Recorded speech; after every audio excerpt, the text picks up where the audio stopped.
All right, guys. Vincent James Holthouse from Ascension Rooming Houses, and we're here today with Vijay talking about his property. So you've done one of these rent-to-rent projects. You actually signed up as a student. How did you find the course, by the way? Was really good. Yeah. I remember when I decided I wanted to get into the rooming house space, Yeah. I did a bit of search on the internet, found you, Yeah. did a bit of digging and due diligence, and realized that you knew what you were talking about. Right. And I remember calling you, I think it was 7, 8 weeks ago when I first spoke to you. Yeah. And then within a few days, we signed up for the course. And I was pleasantly surprised. The content, the video content, the resources, the tools, templates in the course were just amazing. Yeah. I mean, it covered all the regulatory and operational details that you would need to know to take these projects from A to Z. And we were able to basically hit the ground and set one up within 2 to 3 weeks after that. Amazing. That basically speaks to your course. Yeah. Yeah. So, what were your apprehensions before joining the course? Because a lot of students who are going to watch this, or like people, hey people, but a lot of people who are going to watch this, they're going to have apprehensions about the model as well. They might be thinking about cash flow positive property. They might be thinking about rooming houses. So, what, like, from your experience, what were your apprehensions before you started? Look, given my background as a buyer's agent, I know a few different property plays, including cash flow, value addition, and capital uplift, and all of that.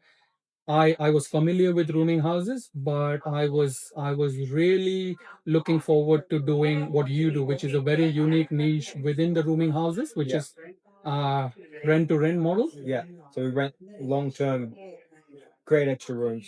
Yep, absolutely. So you take a master lease for 4 5 years and you essentially sublet the rooms and stuff. I think that was an extremely powerful tool, I believe, because it mitigated a lot of risks that come from buying these rooming houses, which could be, 7 800 million dollar properties. And if you don't know what you're doing, you just cannot undo it. So I found your unique product really, really good within that space.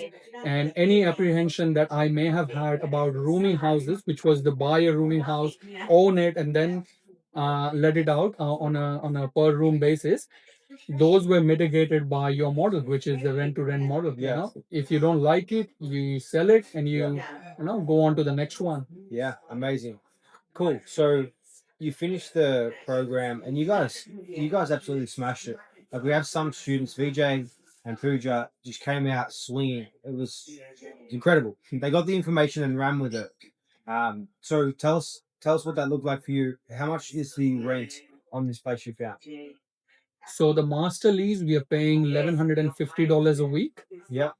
And so it was a 4 bedroom place. We converted it to a 6 room place. Yeah. And at full occupancy, you're looking at around $1,950, give or take. So it's $800 of net passive income Yeah. that we are getting. What also worked is, and that's something that we got from your course, that you always charge more for the bills, the cleaning, the wi-fi, so that what you're getting is essentially the positive net cash Yeah. flow.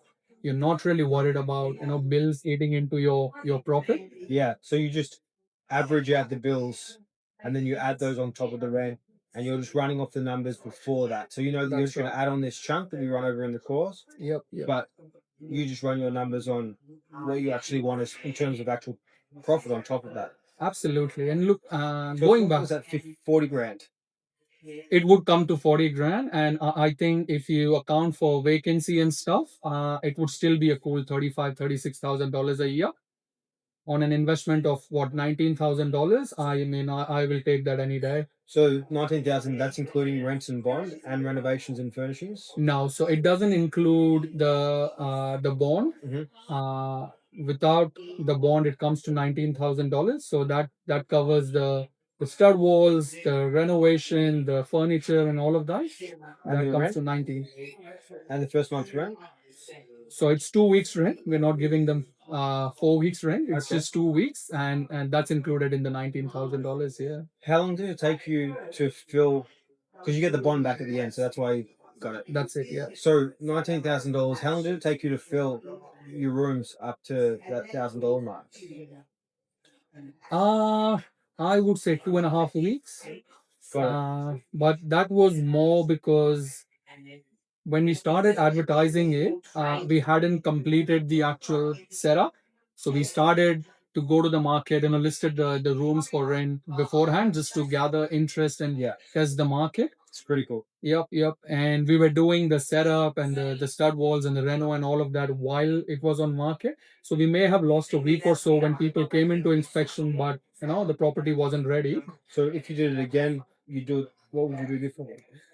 What we would do differently is with this one, we negotiated a week free from the owners that signed the master lease with us. We wanted that to essentially cover when we were in doing all the renos and stuff. We wanted to make sure that that was covered. So we took a week free from them. Maybe we could negotiate a little bit more just so that it allows us to make sure that when we start paying rent to whoever we sign the master lease with, is the time when we also start getting the rent to offset that cost. Yeah, that's really critical. Cool. So, how many days from start to completion for the renovations? Uh, so around 7 to 8 days. 7 to 8 days, yeah.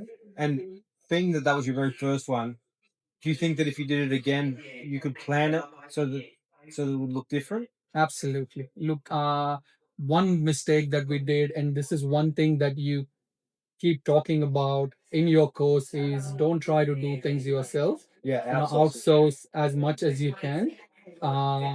When we did it, because we wanted to get a bit of feel of the whole process and operational aspect of it, we try to do a few things ourselves.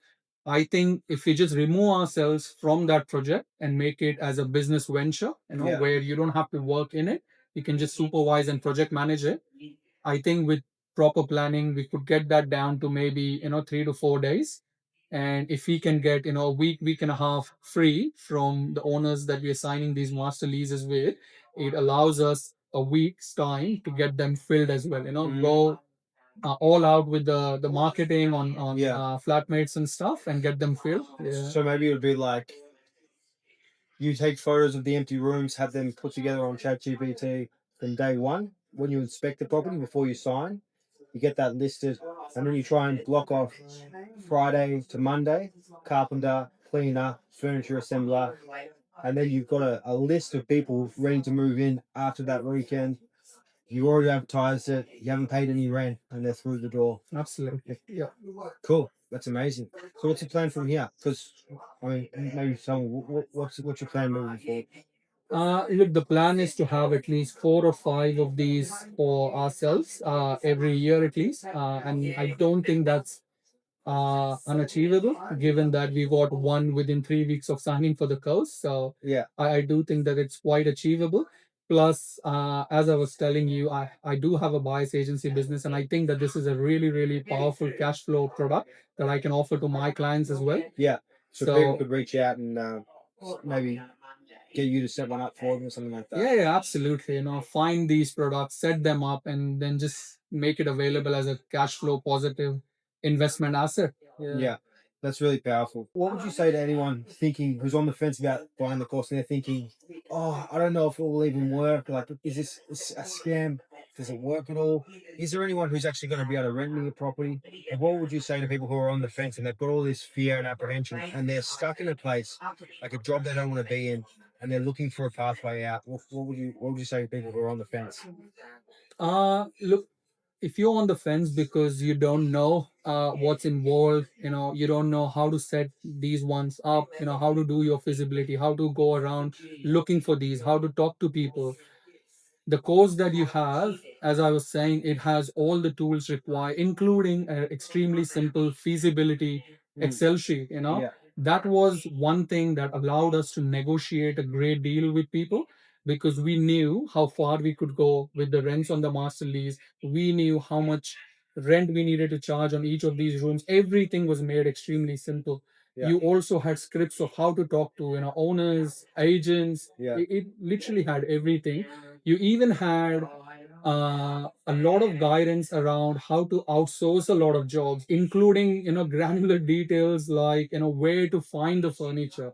where to go to find all these tradespeople to get things done. And we did a little bit of work ourselves, but I would say 90 85 90% of the job was still outsourced, and we essentially just followed the blueprint that you had. So if you're someone who is apprehensive about jumping on these things because you think that you won't be able to pull it off, as long as you're wanting to put in the work, all the details are in the course. So yeah.